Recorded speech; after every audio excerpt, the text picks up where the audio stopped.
What's up, everybody? This is Colin and Nicole from Holistic Heritage Homestead. Hope you're all well. We were thinking as we were reminiscing, back when we had no land, we still made things happen. So we think no land, no problem. No problem. You can still make things happen. And this goes for gardening, this goes for livestock, or any way that you want to be more self-sufficient or self-reliant. We don't think that land is necessarily the limiting factor. Land helps, obviously, but it shouldn't stop you in your tracks. Nope. Be resourceful, be inventive. Where there is a will, there's a way. You will come up with, and watching these videos will help you come up with ideas of how to maximize your space and maximize your own personal resources. Absolutely. So, getting right into the video, we're going to go into, these are 5 tips. These are the 5 ways that we think can crush all of your excuses. Everyone's got an excuse, right? Same reason we don't go to the gym, we don't wake up early, we don't eat right. We have them, we know. We got them. We're human, so we have excuses too. But I'm going to crush all of your excuses as to why you cannot grow or produce more of your own food, right? Number 1, container growing. This was huge. Back in New York, we had, most of our property was concrete. Yeah, half of our backyard. Truly. All concrete. And guess what that backyard, that concrete was covered in? Containers. Every shape, every size, you know it. We bought them, we collected them, people were giving them away, yard sales. On the curb, garbage, grab them, whatever. No judgment, right? Container growing. Why is this good? Because you could be in the middle of an urban situation, suburban situation. You have a windowsill, containers. A deck, containers. You're in an urban situation, a balcony, or outside, whatever, containers. There's no excuse. There's no excuse. You can do so much in containers. What's awesome about containers is that they're mobile. You can move them around, literally, which was a lot of work, but it was a lot of fun. There's so much flexibility to that. You know, you can move them to where the sun is, to the positioning, so you are maximizing your light exposure. Absolutely. All day long, move them where the sun is as the sun moves across your property. You can't do that. Shaded. You can't do that in ground growing, right? And nothing is shaded. So that's number 1. Containers. Container gardening is one of the best things you could do to grow your own food, right? Number 2, utilize different techniques. Now, this is not just about gardening. This is about getting resourceful and creative, right? We're given this blessing of our minds to put them to use. So one thing, vertical growing. You have a limited land or area, grow vertically. When I went to the Philippines, I was blown away with how resourceful the people were and how they grew vertically. Right in front, where they have those tall gates and walls, people are hanging there. They're reusing their plastic bottles and turning them into pots and hanging them and taking advantage of the height that they've got in front of their house. And you can also take advantage of any spots you might not have any horizontal room, but your vertical space is there and your sunlight is hitting that portion of your property. That's right. So trellising, right? That could be an old fence, an old gate. It could be some sticks you stick in the ground, anything. But trellising, anything that can grow horizontally. A lot of things that grow horizontally can be trained to grow upward. So vertical growing. Hydroponics is another thing. You could be in the middle of the city. You can grow with hydroponics. Absolutely. With a little bit of education, you could do that. On the rooftops, we know back in Brooklyn, New York, or in Los Angeles, they're doing things to grow things on rooftops because it not only gives you more real estate to grow in, it also is good for your insulated properties and also good for your hot and your cold weather growing on rooftops. Right, and not just insulating for your structures, but also your rainwater catchment. Instead of it weighing down your structures, you're now using it for the plants that you're growing, which you'll be consuming. Truly. I know, I'm not saying I recommend this, but I know people that have had chickens where they weren't allowed to, where the government overlord said, you're not allowed to feed yourself the way your families have for thousands of years because we don't like chickens. And you're gonna naturally be like, well, the government's doing it to protect us because they attract rats and stuff. That's not true at all, right? And I'm not saying have roosters. I'm not saying do any of these things unless the government overlords say it's okay and you're allowed to legally do it. Your ancestors have done for thousands of years. But that being said, I know people that have had massive amount of meat rabbits in their garage. Yep. right in the garage. Doesn't take a lot of room. You could have livestock. Yeah. In Peru, in the homes they have food growing. That's a country that struggles. They don't have the wealth that we have here in America, but when you get creative, there's always a way to produce food. And I'm not saying guinea pigs are something I'm going to try to eat every day, or whatever. But think outside the box, grow indoors. And what about your front lawn? I mean, what wasted space is that for most people? Truly. I mean, once upon a time, that is an antiquated way of thinking that you can grow on your front lawn, that needs to be nice, pretty, perfect green, well manicured. I mean, that goes back to medieval times when it was to show that you didn't need it. But guess what? You do need it. You do, and need it's a great opportunity for you. It might not be the best opportunity, but it's still a place for you to grow. Yeah.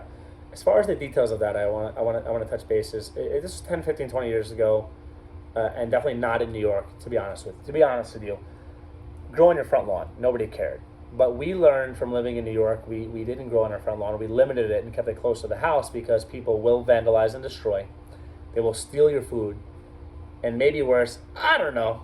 Just saying, me having a Colin moment. They're trying to hurt you. No, castle doctrine. They want to take over your castle, poison the water supply, poison the food supply. You don't have to fight. You don't have to lift a finger. So I didn't want our food growing where other people could, just say sabotage that, right? So I say front lawn thing would work in gated communities. It would work if you have a sprawling expanse of a lot of property maybe, and you can keep an eye on it or whatever, but be careful about the front lawn and growing. And it's not always purposeful toxicity, but, there's a lot of, traffic pollution near your front lawn. So pollution, your cars, delivery trucks. Inadvertently, you could be using, a toxic area. So you want to be careful of that. Yeah. I always say if you're not willing to put your mouth on an exhaust pipe and breathe it in, I don't think you want that on your food for what should be obvious reasons, right? So moving right along. Point number 3 would be, for us, what we consider communal gardening or communal co-op style kind of things, livestock as well. Now, this could be, and usually leans towards contacting your politicians, your local politicians, and saying, hey, I know there's an abandoned piece of property that's been abandoned for a long period of time. Could we grow a garden there? Could we have some chickens there and produce eggs or food for the homeless, for the elderly, for the collective as a whole, right?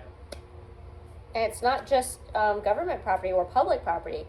Contact your local businesses and business owners that might have, land that they're not using that you could absolutely develop for them, not just in terms of the benefits of the food, but also aesthetically. It'll make their business look better because it's got a nice garden growing near it or in front of it. Yeah. Another entity are churches. Yeah. Churches and schools. The communal thing is really about the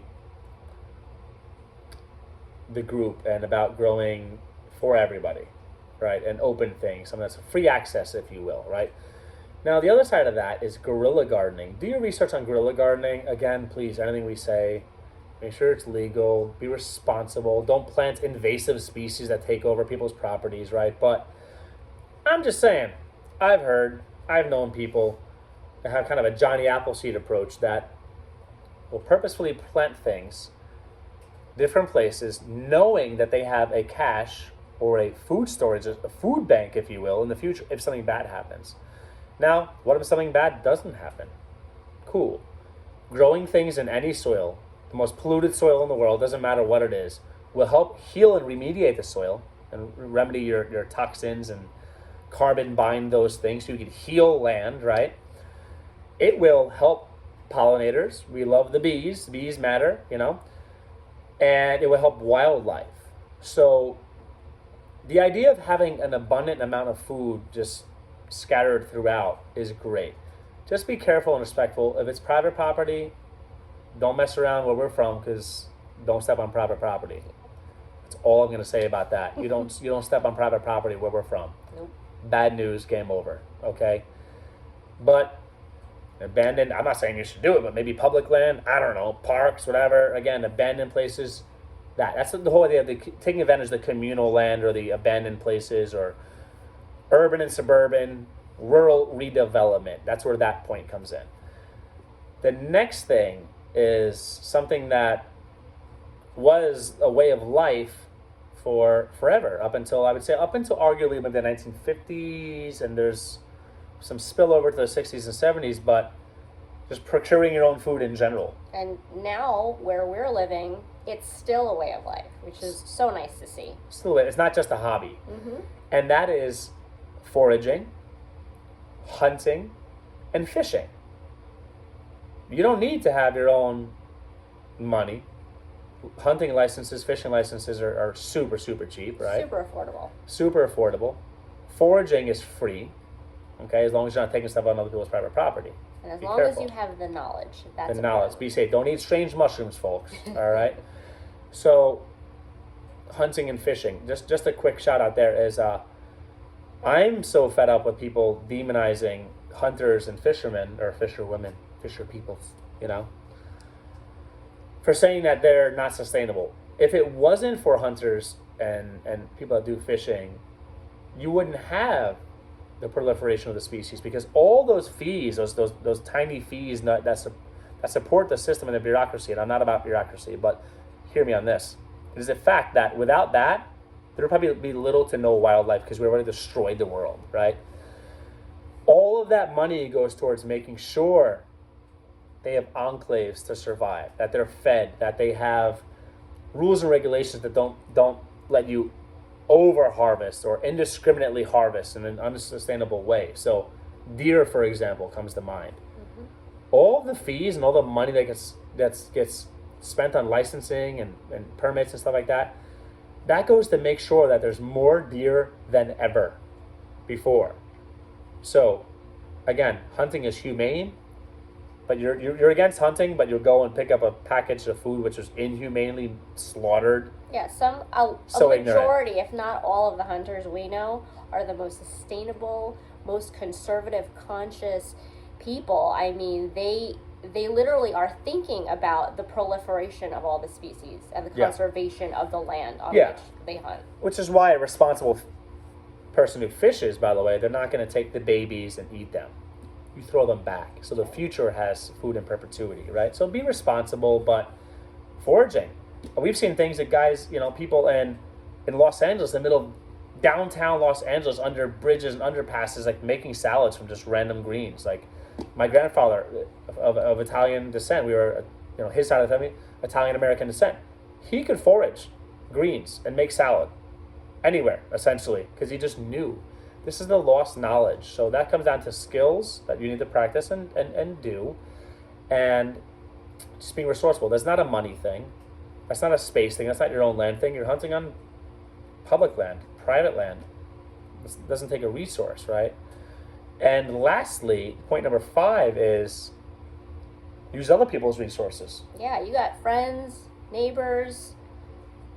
Yeah. They might have property that, they're not utilizing, that you can both be benefiting from. Yeah, and the question is, where a lot of other YouTube channels I feel hit a dead end, is they don't tell you how to approach that discussion, how to sell it, quite frankly. And it's like when you're a missionary or an evangelist or you're a business person or whatever, you're trying to sell an idea. You need to know how to do that, and I'll tell you exactly how to do that. For example, hey, Johnny, I see you've got all this land here you're not using, you do nothing with, you work a lot. And again, this is a random idea, context, right? You work a lot. How about I buy some cows, I put them on your property, they graze on your beautiful property, they'll fertilize your land, they'll manicure your property, and I'll give you 1 out of 5 cows, or I'll give you a few porterhouses, or some money, or whatever. Hey, Sarah, big backyard you got there. You mind if I take a small little corner over there and set up a compost pile?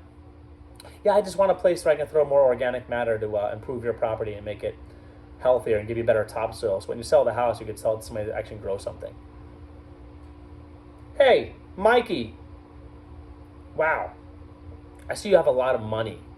How about this? You finance this hydroponics project, and I'll give you 30% of the yield. Right? Or more simply, person A, B, or C.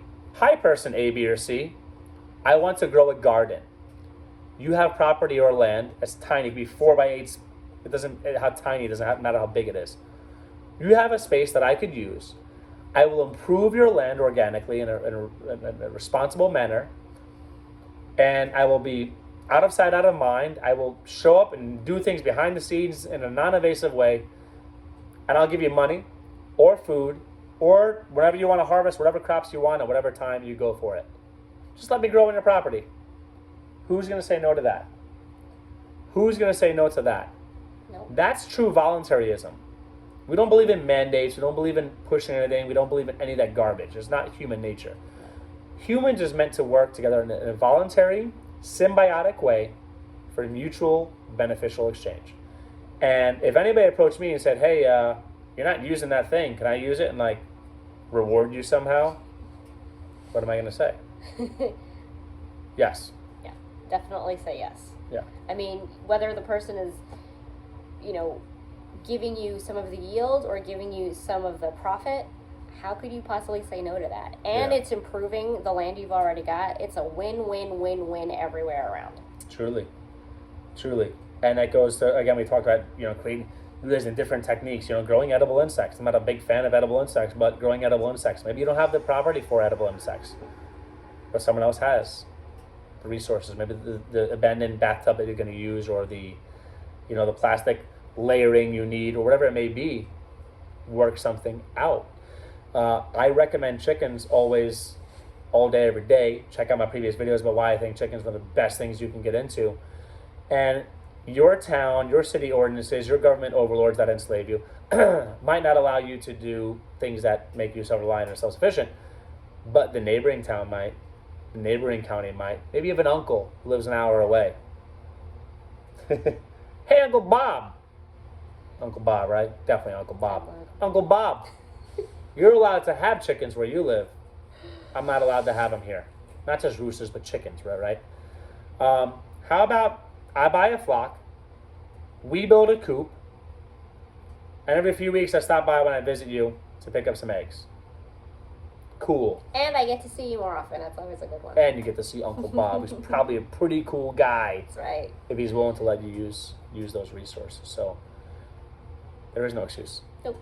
So a quick recap, real fast. Number 1, container growing. Container growing can be done on, you don't need earth, you don't need land, you don't need whatever. That's for gardening in particular, but container growing, right? What is the livestock equivalent of container growing? Something that's mobile. Chicken tractors, for example, right? Rabbit hutches that you can move around.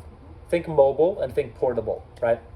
Number 2, utilize different techniques. Hydroponics, vertical growing, rooftop growing, livestock in the garage. I don't condone or recommend it, but whatever. That type of stuff. Using your front lawn if you want to, right? Number 3, communal and guerrilla gardening.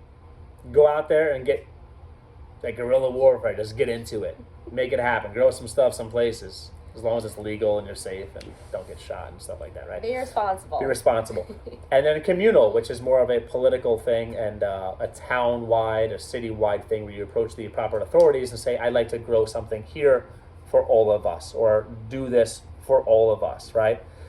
And that's huge. Number 4 would be foraging, procuring and harvesting your own food, which is foraging, hunting, fishing. Yep, which is the basics, right? Yep. There's more to that, but those are the basics, right? Hunting, foraging, and fishing. Getting your own food, processing it, cooking it on your own. And lastly, use other people's land and skills, money, time. Let's say you work a full-time job, or like me, 2 to 3 full-time jobs, right? And you don't have the time, but you say, I'll set up the systems. I'll set up a garden for you. You just water it. You do the day-to-day, and I'll show up periodically and take care of things. Use other people's resources. no land, no problem. no problem at all. You can do it all. We wish you well. We wish you happy growing. We wish you well with your livestock. We wish you well in anything you do that makes you more self-sufficient and self-reliant. And just know you can do it. Absolutely. You can do it. Nothing but love. Until next time. Take care.